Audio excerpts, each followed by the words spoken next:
Las monarquías asiáticas desafían a la historia. En la era moderna de la democracia, los mundos tradicionales, el misterio y los ritos causan una fascinación y un respeto superiores a los de cualquier otra época. Los monarcas son símbolos de continuidad, conexiones vivas con el pasado, amadas y odiadas a partes iguales.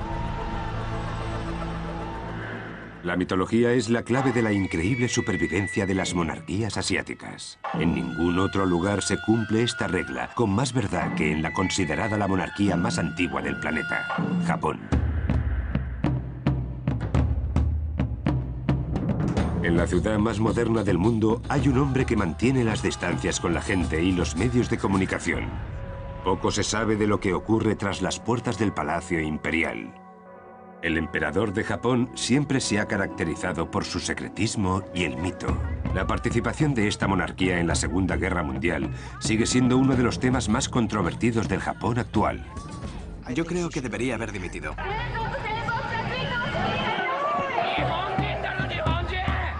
Muchos creen que el emperador Hirohito fue clave en los esfuerzos de Japón durante la guerra. La posición del emperador no está exenta de controversias. En los últimos 30 años, la extrema derecha de Japón se ha apropiado de la figura del emperador como símbolo del nacionalismo japonés. Japón podría dejar de existir si desaparece el sistema del emperador. El sistema del emperador lleva milenios en el corazón del gobierno de Japón. ¿Cómo ha sobrevivido? Y dada la controversia que crea, ¿qué futuro tiene la monarquía en Japón? Me preocupa que la vida de la familia real se quede en agua de borrajas.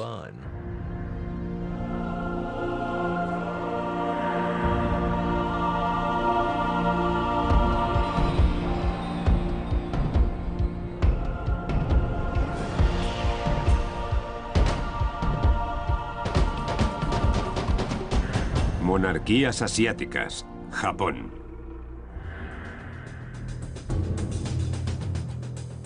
Los emperadores de Japón son un enigma.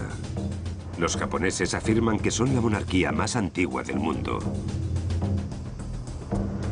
Se dice que el primer emperador, Jimmu, reinó en el año 660 a.C. Desde siempre, el emperador japonés ha estado rodeado de cierta mitología. Cuentan que el primer emperador descendía directamente de la diosa del sol, Amaterasu. Hasta 1945 se creía que el emperador era divino, sus decisiones inmutables y su poder absoluto.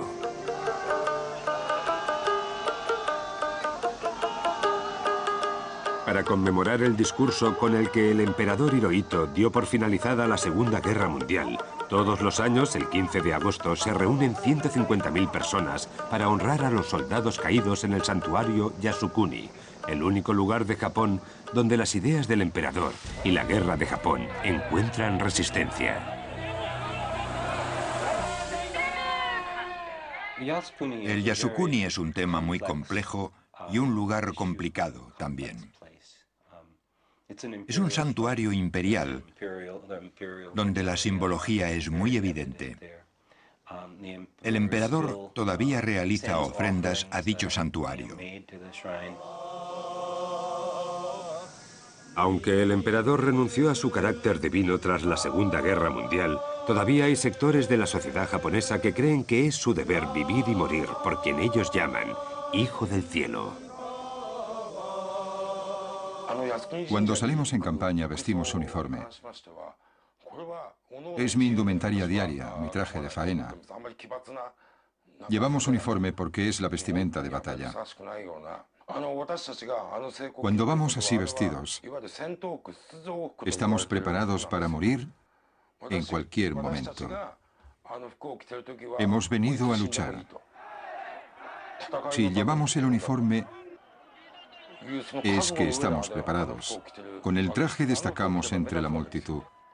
Y destacar significa que nos cogerán si hacemos algo equivocado. Pero estamos preparados para eso también. Por eso llevamos uniforme. Todos los años, en Yasukuni, tiene lugar un enfrentamiento verbal y físico entre los partidarios y los opositores del emperador.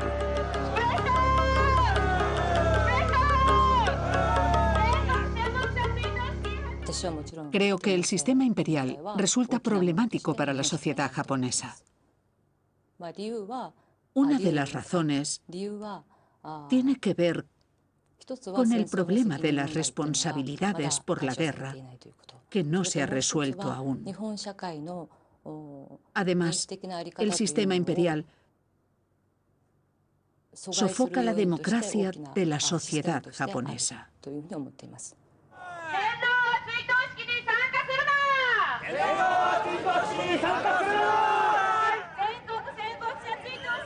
Muchos japoneses creen que el ex emperador Hirohito debería haber abdicado o al menos haberse disculpado tras la guerra. Por eso, todos los años, los partidarios de izquierda se manifiestan contra el santuario, el emperador y las celebraciones que recuerdan la guerra pasada. Yasukuni en sí no solo glorifica a aquellos individuos que fueron a luchar durante la guerra, sino también a todo el conjunto de soldados que lucharon en las distintas guerras del último siglo. Yasukuni es un santuario sintoísta, la religión nacional de Japón, que se basa en el culto a los ancestros. Al venerar a los 2,5 millones de soldados como si fueran dioses, la gente rinde culto, más que conmemorar simplemente los hechos. Y al emperador se le ve como cabeza del sintoísmo.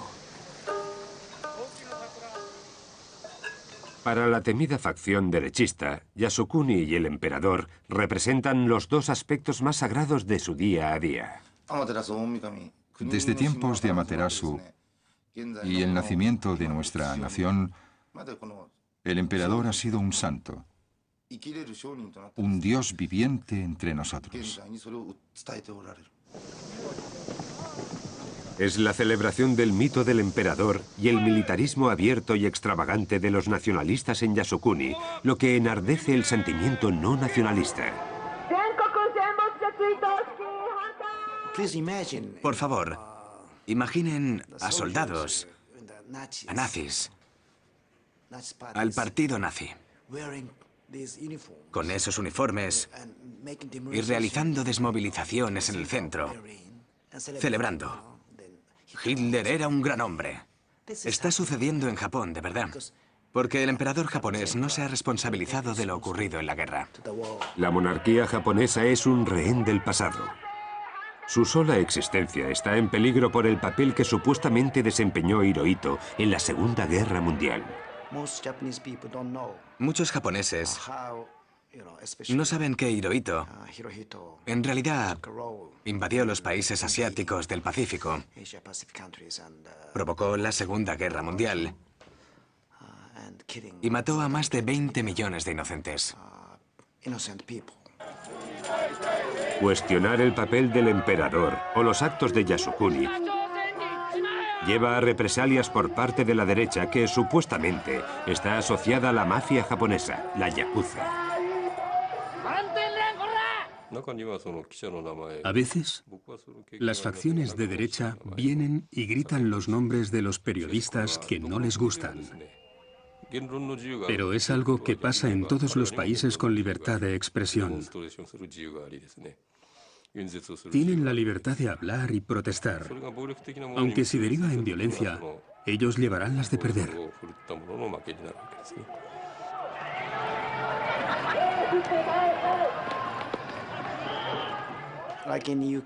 Al igual que en Reino Unido, la gente debate sobre si la familia real debe desaparecer o no. Incluso la BBC emite reportajes al respecto. Sin embargo, aquí en Japón, los medios de comunicación públicos, la emisora NHK y los periódicos importantes, ni siquiera cuestionan el papel de emperador y emperatriz. Muchos historiadores creen ahora que el emperador fue el eje central del poder bélico de Japón.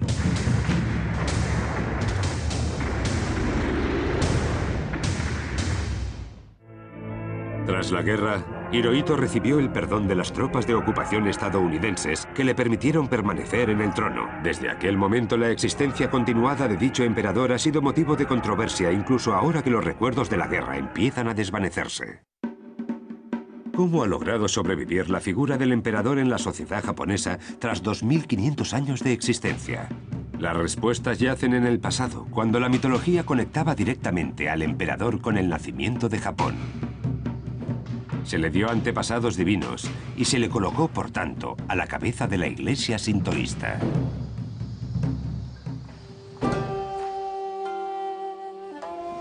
La historia cuenta que los dioses Izanagi e Izanami crearon Japón al mojar sus espaldas en el océano. Las gotas posteriores formaron las islas. Izanagi se encontró con los dioses del trueno y para purificarse se bañó y creó dioses más pequeños con el agua. De su ojo izquierdo nació una diosa del sol, de su ojo derecho un dios de la luna y de su nariz un dios del océano. Aquellos tres dioses recibieron el control del universo. De estos dioses fue la del sol, Amaterasu, quien más admiración provocó en la tierra del sol naciente. Cuenta la leyenda que un día discutió fervientemente con su hermano el dios del océano y se retiró después a una cueva para sumergirse en un mundo de oscuridad.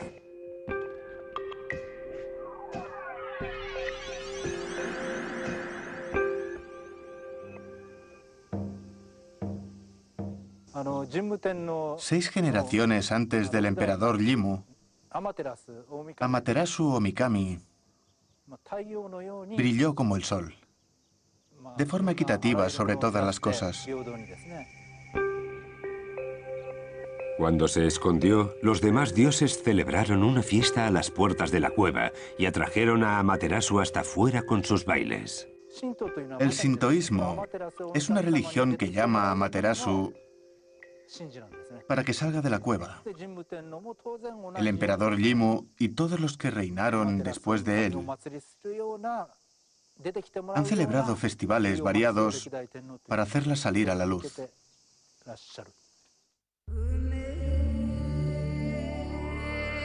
Se dice que el primer emperador de Japón, Jimmu, nació aquí, en el desfiladero de Takachio, descendiente directo de Amaterasu. En el sintoísmo, solo el emperador y sus descendientes directos pueden llevar a cabo los rituales más importantes, aquellos que se originan en la historia de Amaterasu y de cómo ella trajo la luz al mundo.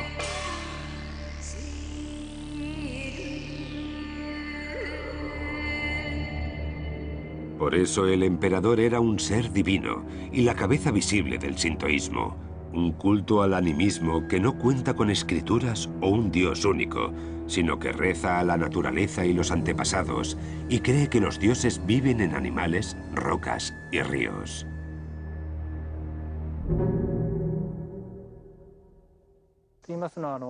Tras la Segunda Guerra Mundial, cambió la opinión general sobre el emperador Jimmu. Se retiró su presencia de los libros de texto. Sin embargo, el emperador actual es el número 125 en la historia. Y si todos tenemos antepasados,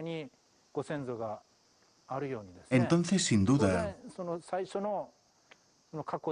ha tenido que existir un primer emperador. Claro que existió Jimmu. Y fue la primera figura real que unificó el país bajo un solo gobernante. Toda la idea del linaje imperial está rodeada de mitos y leyendas, sin duda alguna. Y erradicar toda la parte de mitología es muy complicado porque es precisamente el sistema imperial el que nos impide realizar excavaciones arqueológicas en las tumbas imperiales de antaño. Hay quien dice que quizá la familia real japonesa tenga origen coreano incluso. Pero si no logramos acceder a las tumbas imperiales, nunca llegaremos a entender la prehistoria de esta historia. Los emperadores que sucedieron a Jimmu estaban más asociados al budismo, a medida que empezó este a tomar forma en Japón. Pero fue su asociación con los rituales del sintoísmo y sus supuestos orígenes divinos los que les aseguraron un papel destacado en la sociedad japonesa.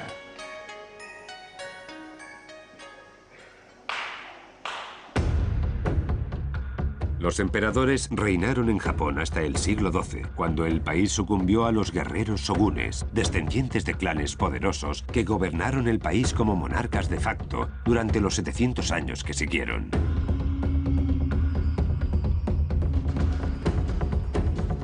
En ocasiones, el emperador se veía obligado a esconderse.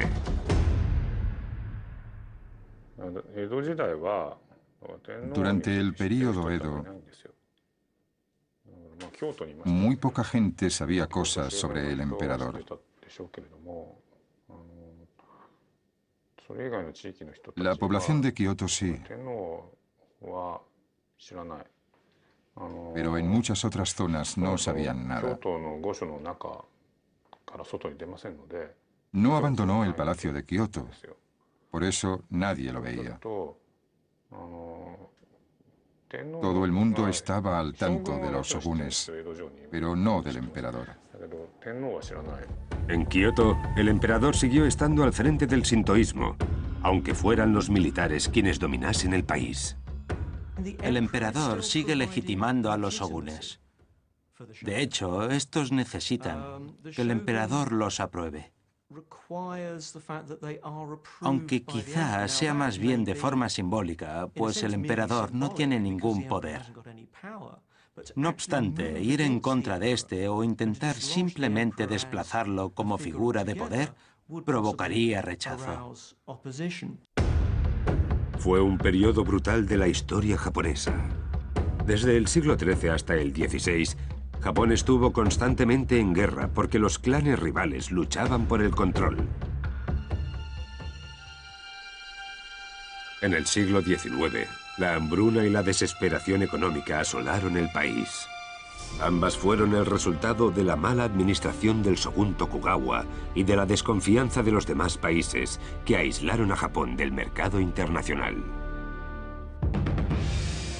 En 1853, el comandante estadounidense Matthew Perry llegó a Japón amenazando con ir a la guerra si los shogunes no abrían relaciones diplomáticas y comerciales con los Estados Unidos. A través del contacto con otros países imperiales que solían demandar ver al emperador japonés, los shogunes aprendieron la importancia de un monarca para los países extranjeros. Los contrarios a los shogunes derrocaron a Tokugawa y sus allegados y tuvieron que decidir posteriormente cómo iban a gobernar el país.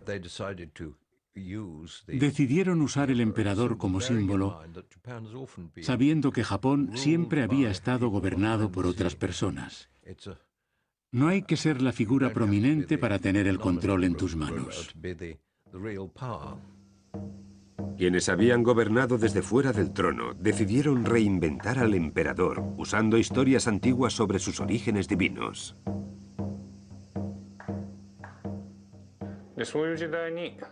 Los académicos empezaron a estudiar la historia de la nación, leyendo el Kojiki, una especie de texto sagrado, y se dieron cuenta de lo importante que era el emperador. En 1867, Mutushito, presunto descendiente número 122 del emperador Jimmu, fue nombrado emperador Meiji. La corte imperial se trasladó de Kioto a Tokio y en solo unos años, Meiji era otro. Se había despojado de sus ropas sintoístas y había aceptado los trajes de sus compañeros occidentales. Para lograr un sentimiento de identidad nacional fuerte, y Japón lo necesita porque es un país que, en cierto modo, se parece a Italia y a Alemania. Es necesario superar un proceso de unificación nacional. De ahí sale la identidad nacional, y la élite Meiji creía que esa identidad correspondía a la figura del emperador. La idea de que el emperador era divino descendía de Amaterasu y solo él podía llevar a cabo los rituales sintoístas empezaba a tomar fuerza otra vez. En 1869, solo un año después de llegar al trono, el emperador Meiji abrió el santuario Yasukuni. Era el momento simbólico perfecto para ello en la historia de Japón. El santuario Yasukuni es importante porque está ligado a la identidad nacional. Porque es un santuario sintoísta en la capital imperial, Tokio, donde mucha de tu gente murió intentando restaurar tu imperio y tu honor. ¿En qué otro lugar se les podría honrar mejor? Bajo el mandato del emperador Meiji, Japón prosperó. Y a finales del siglo XIX los japoneses decidieron demostrar al mundo una confianza renovada y su potencia militar con la victoria sobre China en 1895, aunque en el horizonte aguardaba una victoria aún mayor. Entonces Japón se estableció como una gran potencia mundial y derrotó a Rusia en la guerra ruso-japonesa de 1904 y 1905. Así que cuando estalló la Primera Guerra Mundial, Japón era una gran potencia bélica. Le había costado esfuerzo y sudor, y su apetito bélico no hizo más que crecer. China cedió Taiwán a Japón y se inició una era de expansión asiática en nombre del emperador japonés que duraría 50 años. Gracias al éxito militar, a principios del siglo XX, todo el país rendía culto a la figura del emperador. Sin embargo, en 1912, el emperador Meiji enfermó gravemente de cáncer. El 30 de julio, todo el país se sumió en la tristeza al anunciarse su muerte. Gracias a la propaganda y el fanfarroneo, Meiji y otras personas importantes tras el trono habían elevado la figura del emperador a alma espiritual de la nación e iniciado un imperio asiático. Lo que llevó inexorablemente a la Segunda Guerra Mundial y la controvertida actuación de su nieto Hirohito durante las guerras nacionalistas.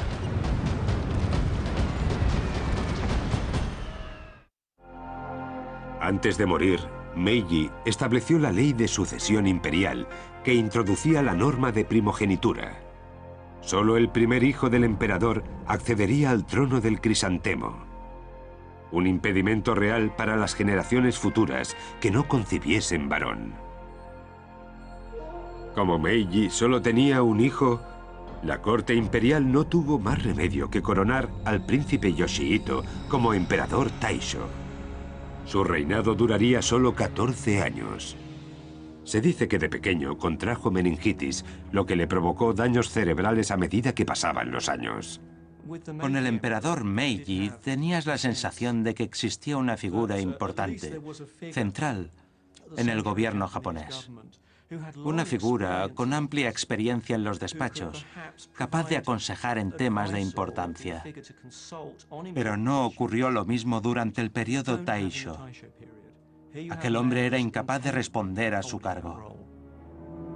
En 1916, su comportamiento y la salud eran tan erráticos que los oficiales reales empezaron a pensar en su sucesión. Taisho nunca estaría a la altura de su padre, salvo en una cosa: tuvo 4 hijos sanos.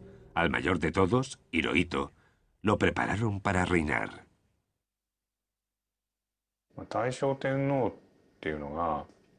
El emperador Taisho estaba débil y enfermo. Tenía una enfermedad mental. No podía gobernar correctamente.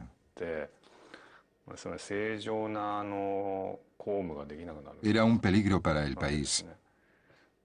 Y todos los políticos lo sabían.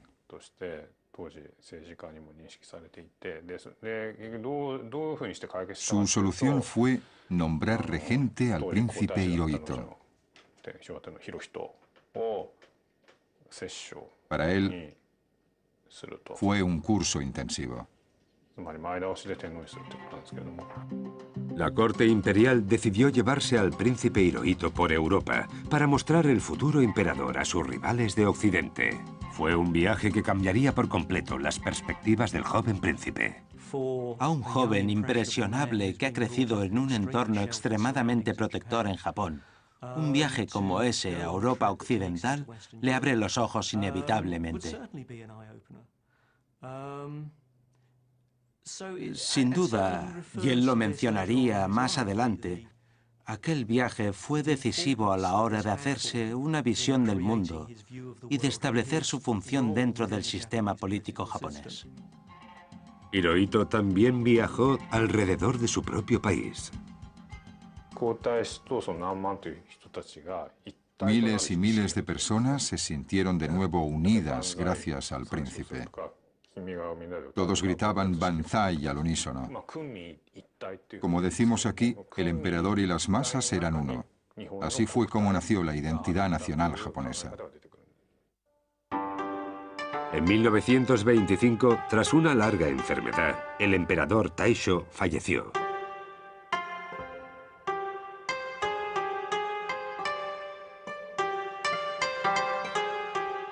Y el príncipe Hirohito ascendió formalmente al trono del crisantemo. Hirohito tomó el nombre de Showa, que significa paz ilustrada. Una terrible ironía, pues Japón entraría en el periodo más decadente en lo que a guerra se refiere de toda su historia. Las fuerzas militares japonesas iniciaron un periodo agresivo de expansión. Convirtieron Manchuria en una colonia hecha y derecha a partir de un simple protectorado y se trasladaron a China. Algunos historiadores creen que el emperador se vio impotente para detener esa expansión. Tras la era Meiji y su constitución, el emperador ya no tenía poder para involucrarse en asuntos políticos o militares, precisamente uno de los puntos más controvertidos hoy en día. El emperador Showa era ducho en asuntos internos y asuntos exteriores. Su política consistía en ir con cuidado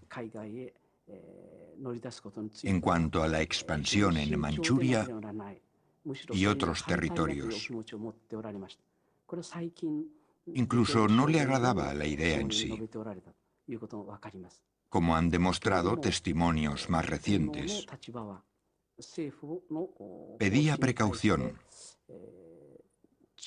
pero no era capaz de dar órdenes. Hay quienes creen que el primer ministro Toyo fue el responsable de llevar a Japón a la guerra.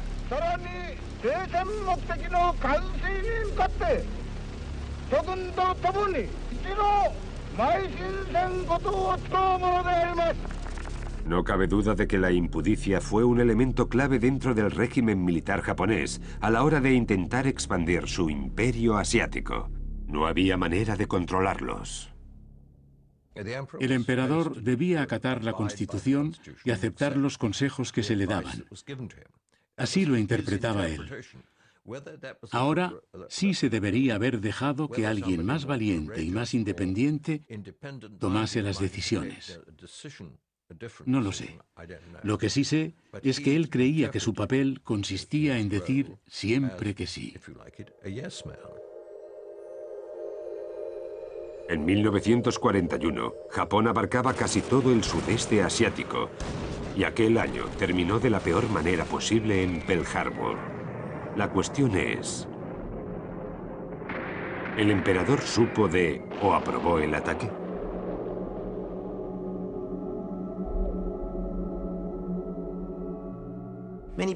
Mucha gente dice que el emperador no era más que otra víctima del militarismo japonés, pero yo no lo veo así. Y la prueba está en cuando el ejército japonés tomó Singapur, un puerto de vital importancia en el sudeste asiático. Se le vio a lomos de un caballo blanco frente al Palacio Imperial, celebrando la victoria entre millones de personas. Se emocionó con lo de Singapur. No pudo olvidar aquella sensación y le entró sed de victorias. Pero su persistencia culminó con la rendición de Japón en 1945.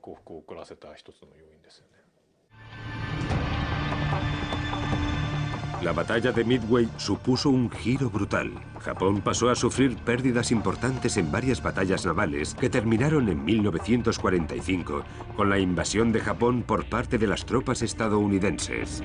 Las dos bombas atómicas que cayeron sobre Nagasaki e Hiroshima pusieron fin a la era bélica de Japón.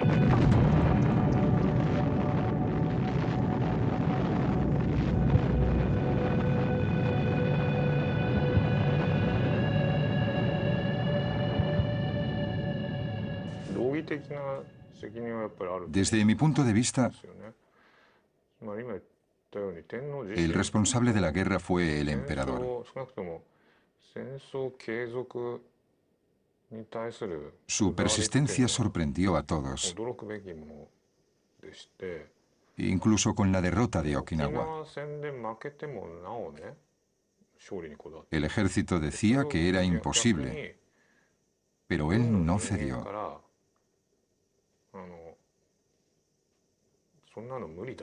Su madre lo dominaba. En 1945 ella seguía convencida de que ganarían. Su hijo, el emperador Showa, le tenía miedo y no se atrevía a contradecirla jamás.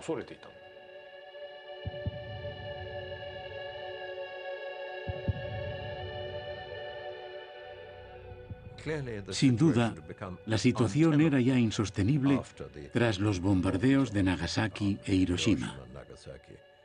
A tal punto no sabían qué hacer.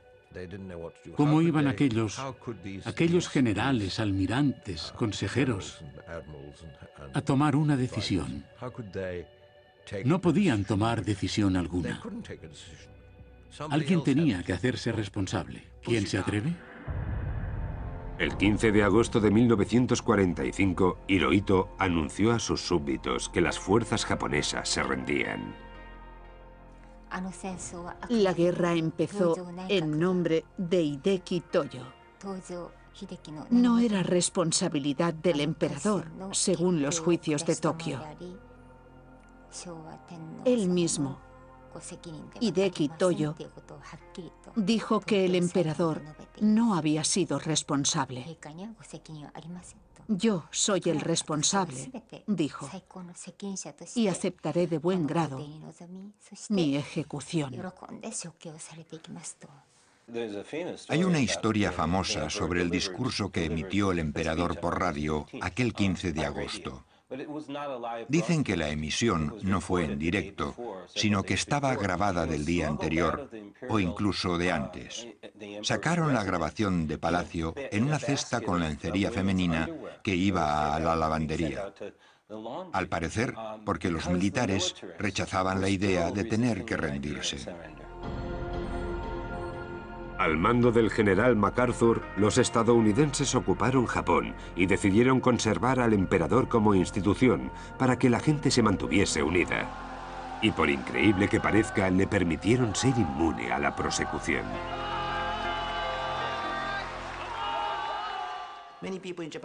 Mucha gente dice que el emperador era una víctima más del militarismo japonés, pero yo no lo creo. Él fue el primer delincuente o el primer criminal de guerra, el más importante durante la Segunda Guerra Mundial. Eso aparte de los 50 años de invasión a países asiático-pacíficos. El general MacArthur manda llamar a Hirohito para discutir ambos la futura organización de Japón y el papel de cada uno. Algunos dicen que él ya sabía que los estadounidenses le iban a perdonar la vida, otros que temía por ella. Sin duda, los estadounidenses tuvieron la oportunidad de deshacerse de la monarquía en 1945. No lo hicieron porque tenían buenas razones para ello. El general MacArthur creía que si Estados Unidos pretendía introducir reformas duraderas, lo mejor era contar con una herramienta legitimadora. Necesitaban al emperador, al igual que la gente de Meiji había necesitado al emperador Meiji en 1870. Hay heridas que todavía escuecen en Japón desde la Segunda Guerra Mundial. La decisión de garantizar inmunidad a Hirohito todavía resulta controvertida a día de hoy.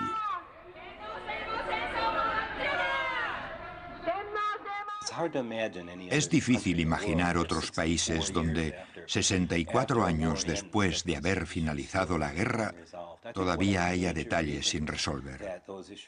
Y creo que uno de los motivos por los que todavía no se han resuelto esos problemas yace en el papel del emperador y en el hecho de que todavía nadie se haya hecho responsable de la guerra.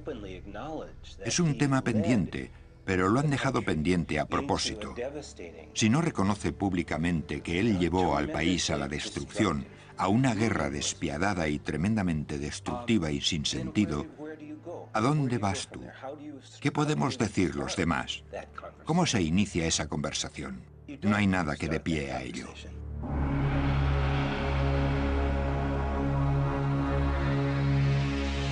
Solo 7 personas fueron ejecutadas por haber liderado la ofensiva japonesa, entre ellas el primer ministro Hideki Toyo. Aquí vemos cómo le pegaron en la cabeza en un momento extraño, donde la guillotina salía en conversación durante el juicio. Pero, ¿fue realmente Toyo el culpable? Durante la guerra, varios pilotos kamikazes sacrificaron su vida por el emperador, y los soldados lucharon y murieron en nombre del emperador.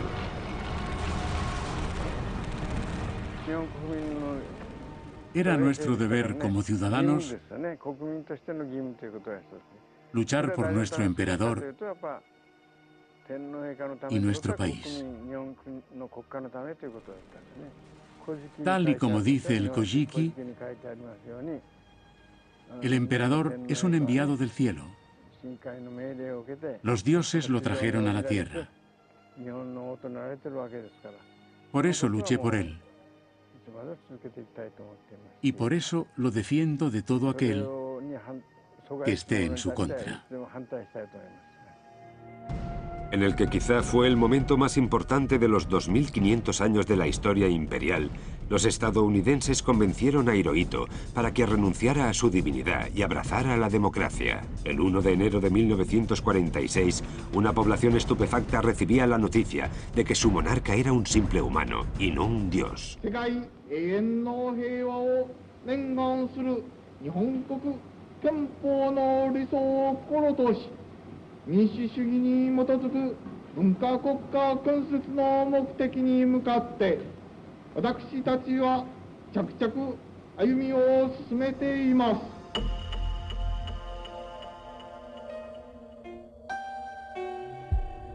Los principios del mito del emperador como hijo del cielo se borraron de la historia en un instante.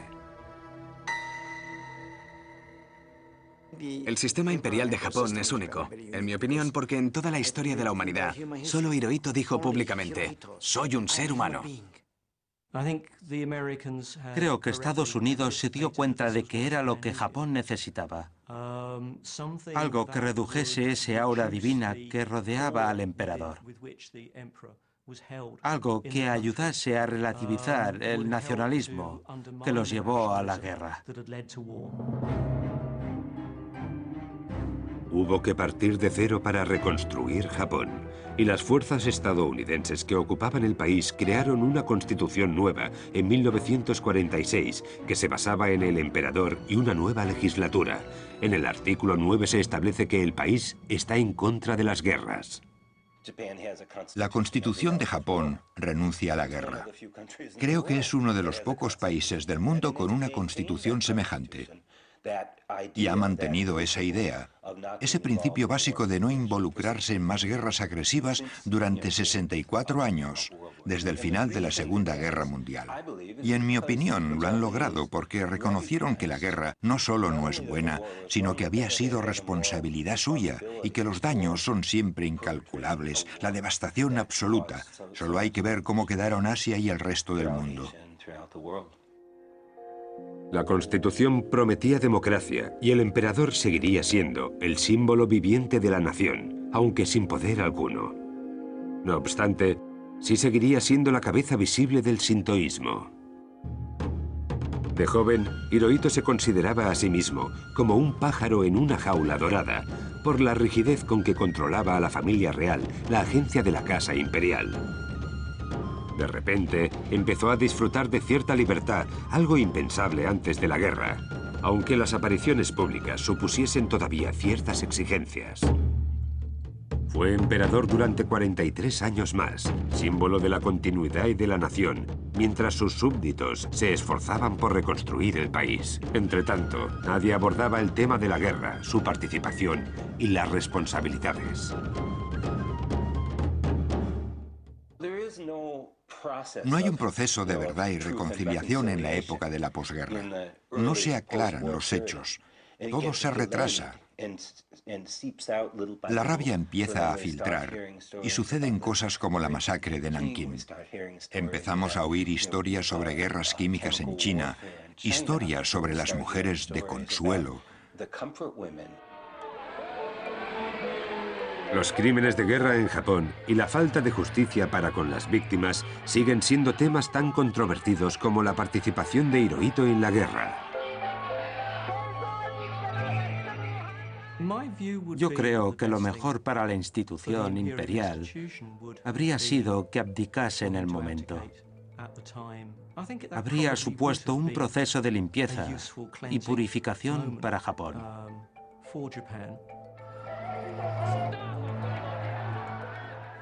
Aunque quizá temió por la supervivencia de la institución, podría ser que se viese la abdicación como una admisión de culpa demasiado grave y que más que verse como una culpa personal, se viese afectado el conjunto.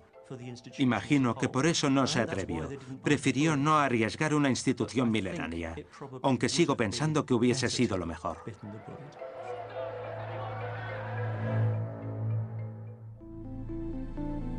Como Hirohito estaba infestado por el mal de la guerra, Japón tenía que mirar más allá de él y buscar un emperador para el futuro, el príncipe Akihito.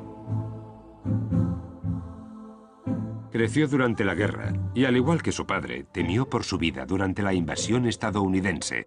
De ahí su faceta pacifista.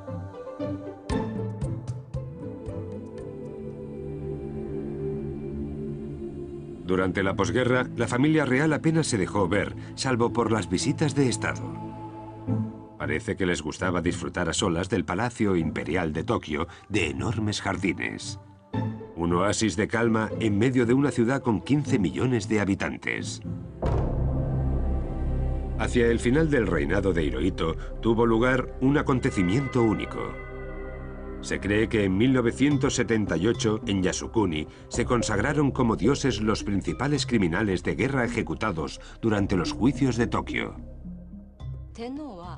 El emperador no estaba de acuerdo con la gente que aprobó la consagración. Había establecido relaciones con Estados Unidos.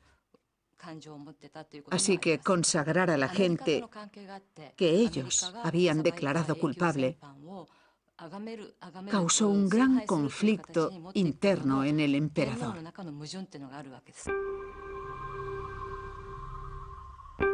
Cuando los vecinos de Japón, más los Estados Unidos, se enteraron de lo ocurrido, el escándalo fue tal que Hirohito, que había peregrinado a Yasukuni todos los años desde niño, decidió no regresar jamás. En 1989, tras 67 años en el trono, Hirohito fallece y deja abiertas heridas de la Segunda Guerra Mundial, como su nivel de implicación en la misma. Su hijo, Akihito, accedió al trono en 1990, convirtiéndose en el emperador Heisei, quien lleva toda una vida predicando por la paz.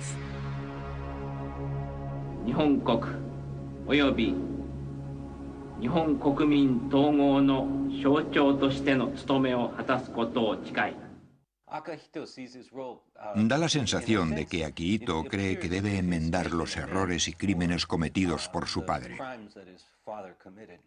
Se ha esforzado muchísimo por viajar al extranjero, por convertirse en la cara pública de Japón, por mostrar remordimientos. No es que haya pedido disculpas por lo ocurrido, pero sí ha hablado del dolor que han sufrido muchos pueblos por culpa de la implicación japonesa en la Segunda Guerra Mundial. En casa, los movimientos y el comportamiento del monarca siguen siendo, hasta cierto punto, controlados por la agencia de la Casa Imperial, una institución gubernamental cuya función consiste en velar por la familia real. Y al igual que ocurrió anteriormente con su padre Hirohito, esta agencia limita la libertad del emperador Akihito. No es la agencia quien los restringe, es el país. Hay quien ve al emperador como un pájaro en una jaula de oro, un prisionero. Pero es el país, el gabinete, los medios de comunicación y el público quienes restringen su libertad. Sin embargo, la agencia de la Casa Imperial ha llegado a simbolizar una burocracia secreta y poco democrática, capaz de cualquier cosa por asegurar el linaje imperial de los varones. Como la nuera de Akihito no dio a luz a ningún varón que dé continuidad a la dinastía, la presión de la agencia de la Casa Imperial se le hizo insoportable a Masako. Ahora mismo, el futuro de la monarquía pende de un hilo.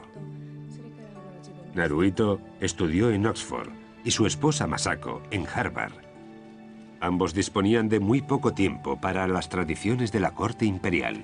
Tuvieron una niña, pero convertirla en emperatriz supondría romper la tradición del linaje masculino que se remonta hace 2500 años e iría en contra de la Constitución. Masako, que antes de casarse era una respetable diplomática, cayó en una grave depresión. En 2004, su marido afirmó públicamente que la depresión de su esposa venía causada por personas ajenas a su matrimonio.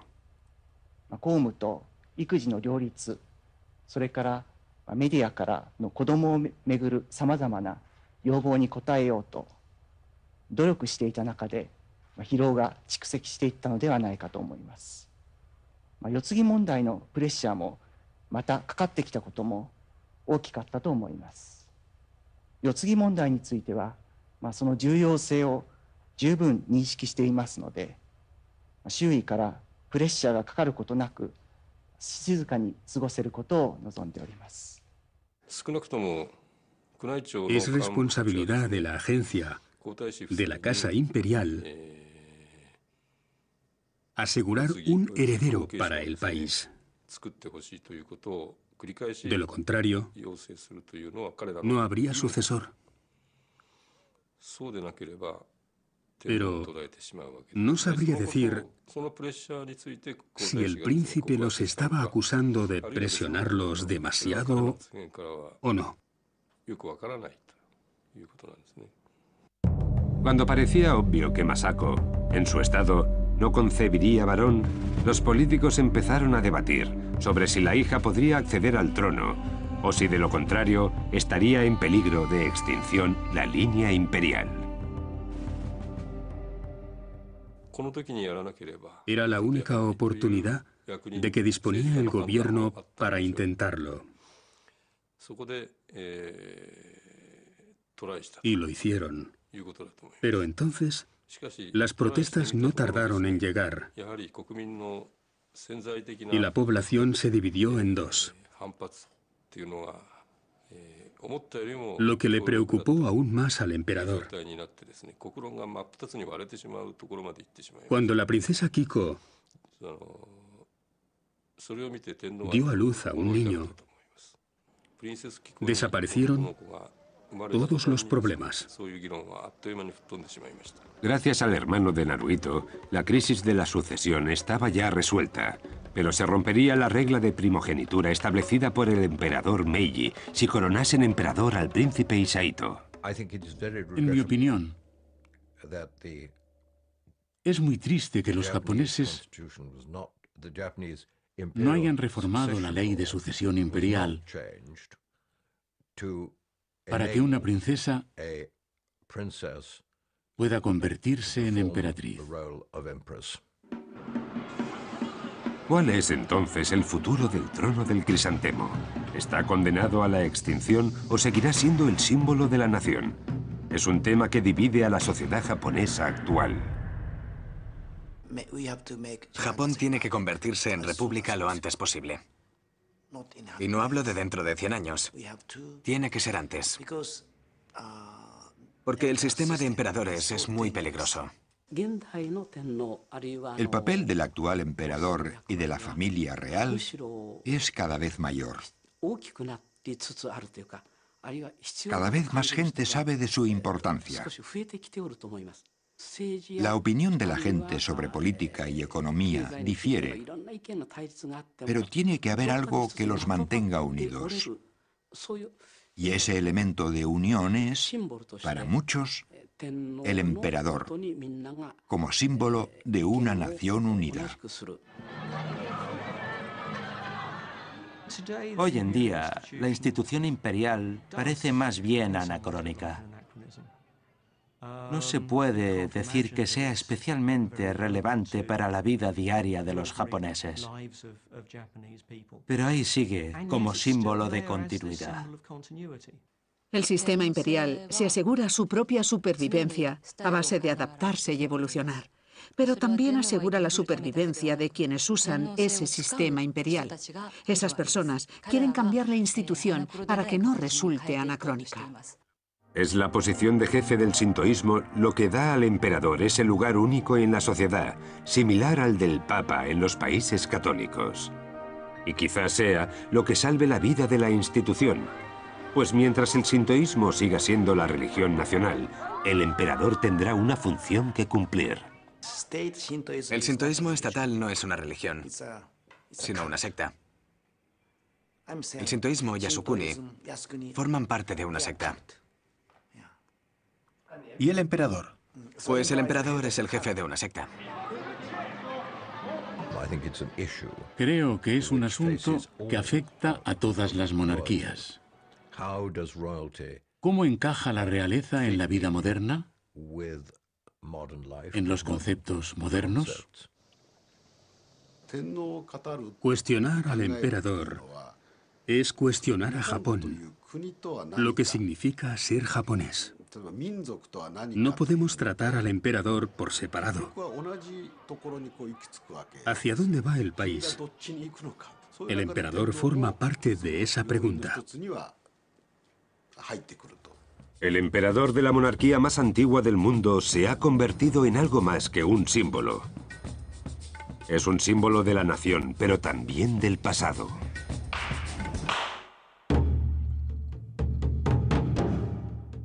De un pasado que constituye el alma de Japón.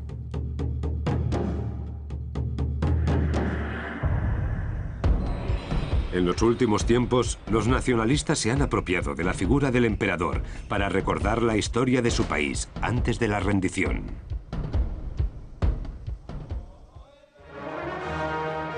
Pero han cambiado tantas cosas desde aquel 1945 que Japón ya no puede volver atrás. La figura del emperador como jefe espiritual de los japoneses parece estar, de momento, a salvo.